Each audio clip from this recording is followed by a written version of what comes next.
হঠাৎ আপনাকে এক ডাক্তার রিপোর্ট দিয়ে বলল আপনি মাত্র 30 দিন বাঁচবেন, আপনার ক্যান্সার হয়েছে, এখন আপনার শেষ স্টেজ যাচ্ছে। এটা শুধু আপনি জানেন, আপনার পরিবার কিংবা বন্ধু বান্ধবরা কেউ জানে না। এখন এই রিপোর্ট পাওয়ার পরে আপনি বাসায় গেলেন, প্রতিদিনের মতো আজকেও আপনার বাবা আপনাকে বকাঝকা শুরু করলো, তোকে দিয়ে কিচ্ছু হবে না, সারাদিন কোথায় থাকিস তুই, অকাজের ছেলে, ইত্যাদি ইত্যাদি। এই মধ্যবিত্তের বাবার যেমন হয় আর কি। তখন কি প্রতিদিনের মতো আজও আপনি তর্ক করা শুরু করবেন, নাকি প্রাণ ভরে বাবার বকাগুলো শেষবারের মতো আরেকবার শুনে নেবেন? হঠাৎ আপনার মা এসে আপনাকে বলল, নে বাবা ভাতটা খেয়ে নে। আপনার মনে হবে এই বুঝি আপনার মায়ের শেষ হাতের খাওয়া, আপনি আর বাঁচবেন না।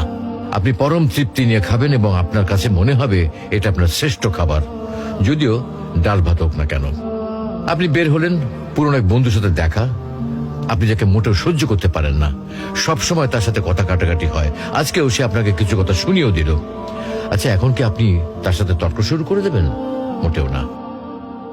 আপনি হয়তো তাকে জড়িয়ে ধরবেন এবং বলবেন, দোস্ত ভালো থাকিস। আচ্ছা জানেন, আমরা এখন মৃত্যুর কথা ভাবতেই চাই না, এ থেকে আমরা পালিয়ে বেড়াতে চাই। কিন্তু যদি আপনি ভাবেন যে আজই আপনার শেষ দিন, তাহলে দেখবেন সবকিছুই আপনার কাছে ভালো লাগছে। তাই ইগো ছেড়ে দিন, ইনশাল্লাহ আপনার মন ভালো হয়ে যাবে।